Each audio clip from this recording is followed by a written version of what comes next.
So today we're in topic 9, probability, block 2. And in this block, our goal and objectives are to find the probability of a simple event and represent sample spaces for events. So to get started, we're just going to talk about trials one more time. So what is the definition of a trial?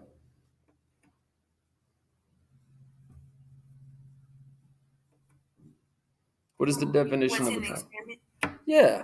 All right. And so, like, when you're talking about an experiment, it's what happens throughout that experiment, right? Now, have you ever heard the term trial used in advertising or on TV? Yes. All right. So, give me an example. When they say start a free trial. Yeah. Start a free trial, like on like Netflix or something, or Hulu or something like that. That would make sense. All right. So, what I want us to do is I want us to focus on page 1 of exploring, which is defining probability. So, if you would you read this for us, please, Najela? At a school event, Chris will play a game. He will spin a spinner, but before he spins, he must guess where the spinner will stop. The spinner has 8 sections labeled A, B, or C. Which letter would you choose? Why? To better understand the game, Chris conducts an experiment. Investigate his experiment into animation. Chris wants to collect data for the results of 20 trials. Why he organizes his data? All right. So, he's fixing to conduct 20 trials. So, kind of talking about like what we were talking about a while ago with trials on TV and trials here. Is that a difference? It is a little bit different in it. One's like a trial for you to see if you like something, right? Now, this guy's performing a trial that is actually allowing him to collect data, right, through an experiment. So, are those the same thing? Not really. All right. So, looking at this, what letter do you think he should pick and why?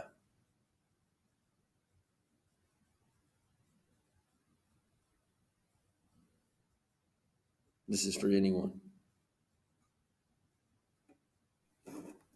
A. All right. Why would you pick A? So, as far as what we're looking at, A and B both have a what chance compared to C? Bigger chance. Yeah, they got a greater chance of being picked, right? So A and B are really the same. They don't really have a difference. But Eli said he feels like A is going to come out on top because he likes the letter A more than B. So let's see what happens.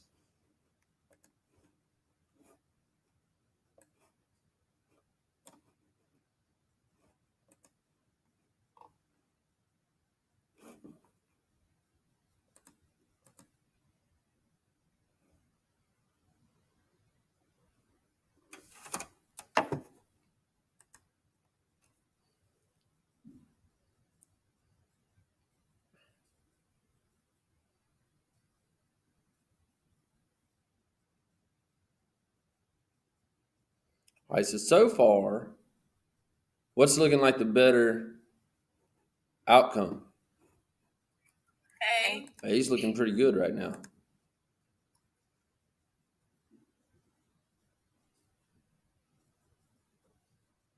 All right, B's starting to hit pretty good, but A's still looking pretty good for us, isn't it? Yes, sir. So based on the first 10 trials, would you change your answer of wanting A, Eli, or you think it's gonna turn out the way you want it?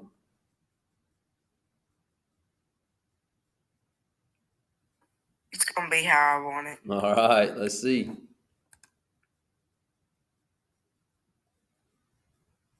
Ooh, we're gonna have to count it up and see how it turned out. So it says Chris realizes that he can express the experimental probability of landing on a particular letter as a fraction. He records his results using probability notation. For example, the probability of selecting A would be 7/20 because the spinner landed on A 7 out of 20 trials. What about B? How many times did it land? 9. Oh, so which letter should we have picked? B. V. But we were close. Which one did we know we shouldn't have picked? C. C. Why?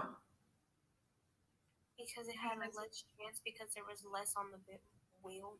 Good. Does that make sense to everyone? So I Yes. want us to record the experimental probabilities of each letter in our workbook on question 1B. And so Eli said for question 1A, he would choose letter A because he knew that it had the same chance as B, but he felt like it was going to be a better outcome. If you chose B, that's fine. Just tell me why. The main thing that we should understand is that we should have picked letter A or B because of what Haley just said. C, and we also had some other people that commented on that also, but C has what? A less chance because it was less on the wheel. Correct.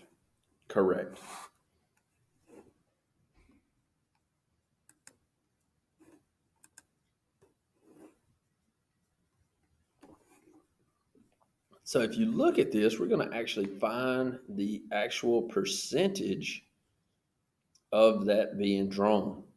So we know A is 35%. What do you think B is going to be? If A and B are exactly the same, what should B be? 25%. All right, let's see what happens.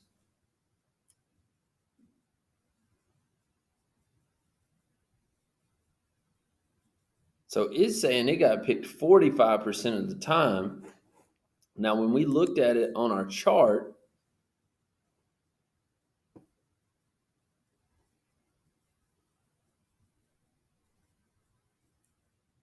and then that was picked 20% of the time. If you notice, all three of those together are going to add up to be what? 100%. 100. Now, what I wanted to talk about real quick is when we were looking at this, there were 1, 2, 3 A's, there were 3 B's, and there were 2 C's. And in all, that's how many?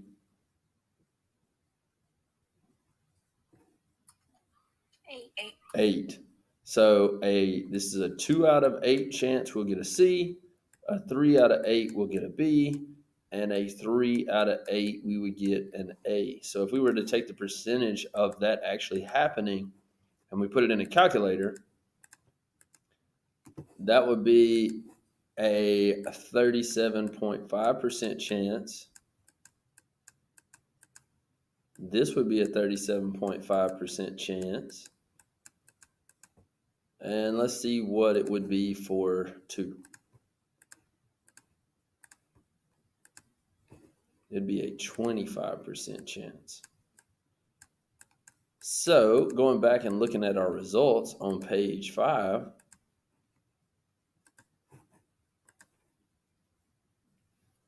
they were actually somewhat close to what it actually was. A was 35%, B was 45%, and C was 20%. So they were all within about how much of actually being drawn. Like how many percent were they within? 5%. Yeah, very close. Very close. So the A was definitely within 5%. B was within, I don't know, whatever 45 minus 37.5 is. And then C was within 5% as well. So do you think it's helpful to know, what percentage that something is likely to be drawn before you take a guess?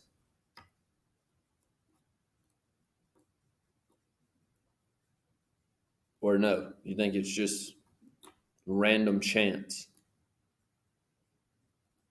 Do you think it helps any to know that A and B were more likely to be drawn than C? Or do you think we could have picked C and we could have won just as easily as we did with A or B? No, I think they were more likely. Yeah, so more than likely A and B would always get picked just because it has a greater chance of being picked. So let's take a look at page 2.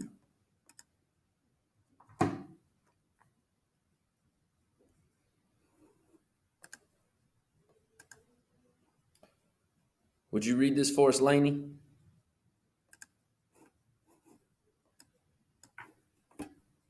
Using experimental probability to analyze the situation, Chris would choose the letter B because he found a 45% probability that the spinner would land on a section with the letter B. What if Chris did not conduct this experiment?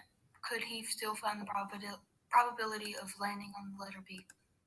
Instead of conducting an experiment, Chris could have found the probability of the spinner landing on B by examining the spinner.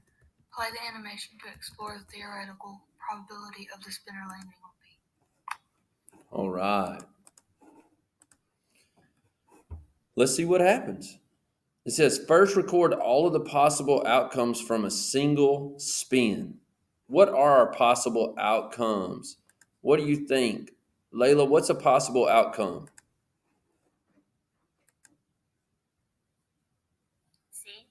C would be a possible outcome. Joel, what's another possible outcome? A. Okay. And what's our last possible outcome, Jaylee?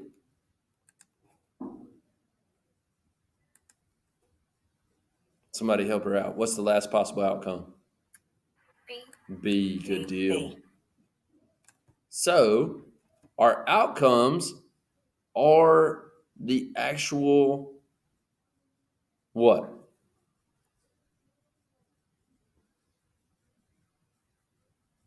What are the outcomes here? Experiment. Well, so like the possible letters that it could land on would be our outcomes. Like what it landed on throughout the trial would be our outcome. Good job. All right. And in this case, you could have 3 possible outcomes. We can either land on C, we could land on A, or we could land on B.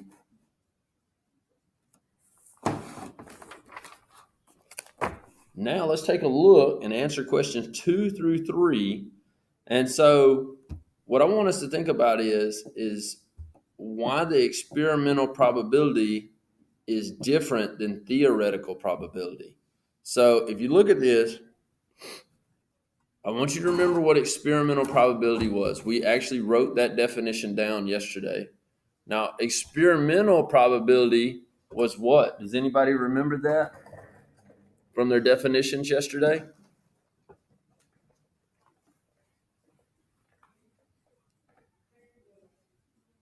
Yes or no? Once you find it, tell me what you got. We wrote that down on page 273 in our workbook. What is experimental probability?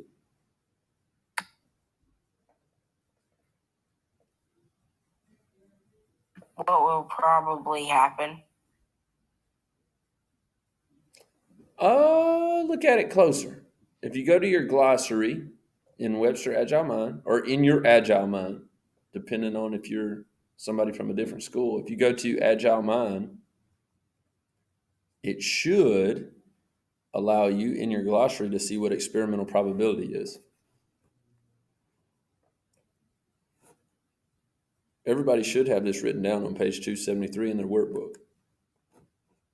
We did it yesterday. The total number of experiments. Okay. Does anybody have anything to add to what Roy Kia said and what Eli said? To Chandrik, what do you have? The sum of 6. I'm not liking this. Let's go. I'm going to go to 1 real quick. Number of times the event occurred. There we go. That's what I'm looking for. So it's the number of times an event occurs is going to kind of help us out with that. So what we do is we take the number of times that event occurs out of the total amount of trials, and that's the experimental probability.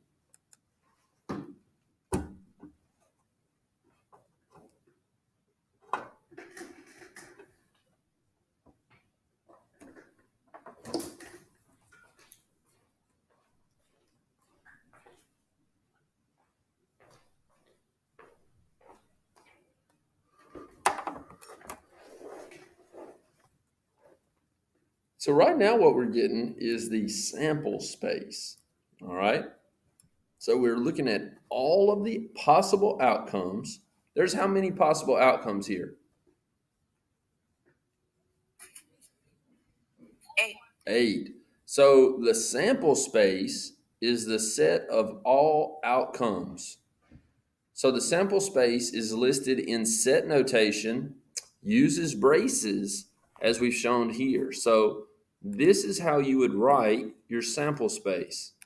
So basically, you've written that you can land on A 3 times, you can land on B 3 times, and you can land on C 2 times based off of this spinner. All right. So we know that A and B have what type of chance compared to C of being landed on? A better or Greater worse? chance. Yeah, greater chance. Great.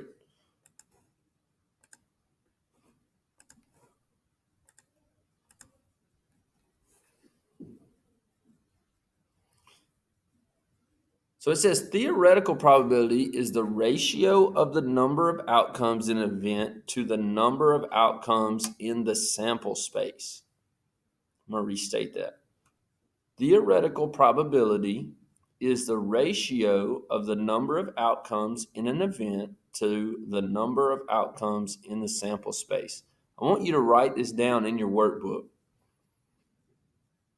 So we know, and this is actually what we looked at earlier whenever we found the probability of it landing on that spinner. We found this out and we said that the theoretical probability of landing on a B was a what chance?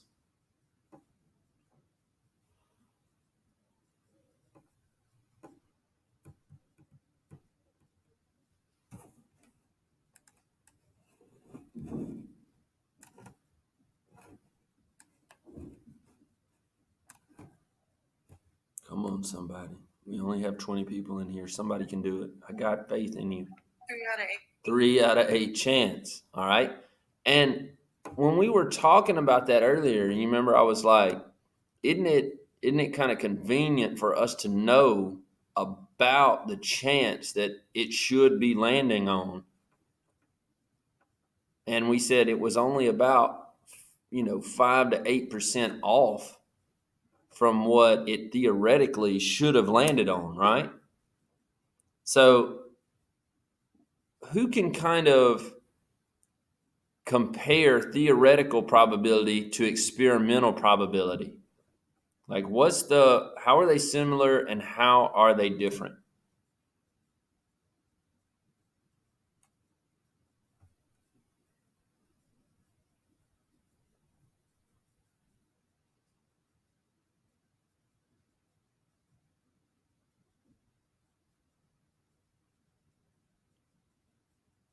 Y'all got this. You can do it. Somebody help me out. Tell me what you got. How is theoretical probability different than experimental probability?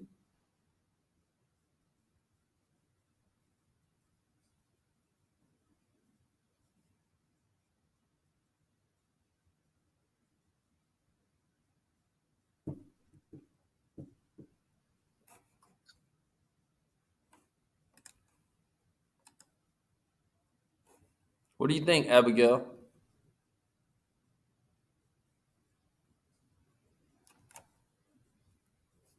What's theoretical probability talking about?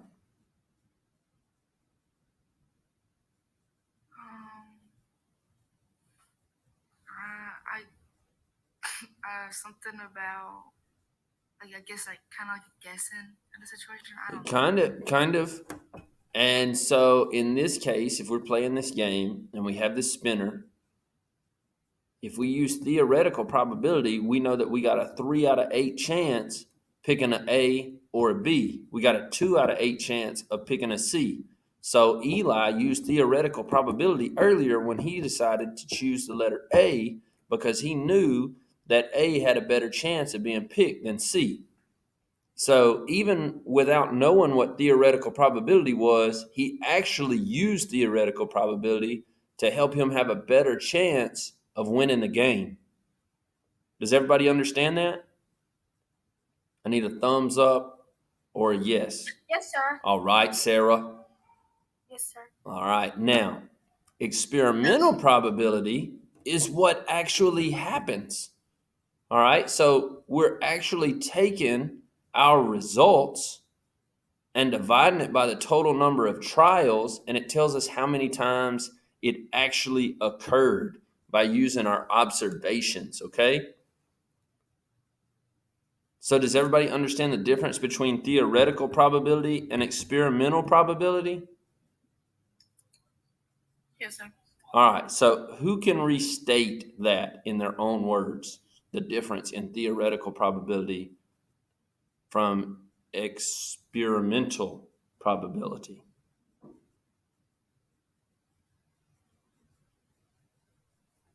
I'll try. Thank you. Okay. So theoretical probability is like you taking like an educated guess, and then experimental probability is like you actually running a trial and testing it. Perfect. I like that. All right.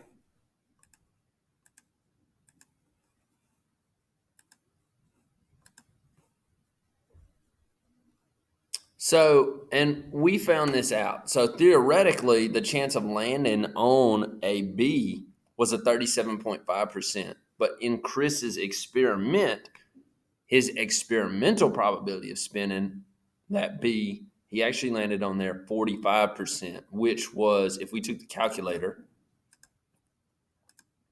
and we did 45 minus 37.5, is a 7.5% difference, which really isn't a big difference playing this game. Now, if we were doing brain science or brain science, what am I talking about? I was thinking rocket science and brain surgery at the same time. If we were doing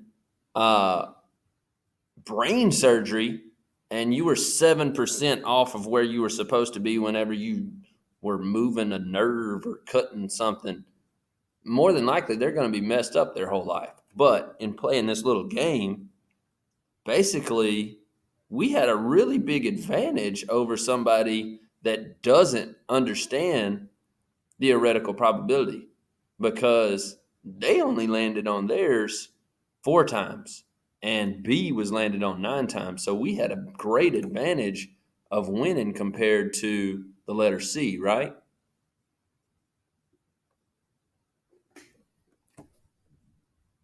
Yes. All right. Now, what we're going to do is I want us to kind of think about what are other games or real life scenarios that involve spinning a spinner. Can y'all think? Twister. Twister. All right. Anybody got another one? Well, at least I have one person participating. You're doing a great job. Great job. So, Wheel of Fortune. there we go. Perfect. All right. Now, what I want us to focus on is our more practice questions 6 through 10. These are actually going to be for a grade. So I want you to do your very best on questions 6 through 10 based off of what we just learned. Okay. You are going to have about 11 minutes to complete this. And if you end up completing it earlier, I would like you to go ahead and go to your UpSmart and start working on your UpSmart in Edgenuity. So if there's anybody that has any questions about questions 6 through 10, you're more than welcome to ask me those. You can ask me now, or if you're watching this video at a later time, you're more than welcome to send me an email or message me, okay?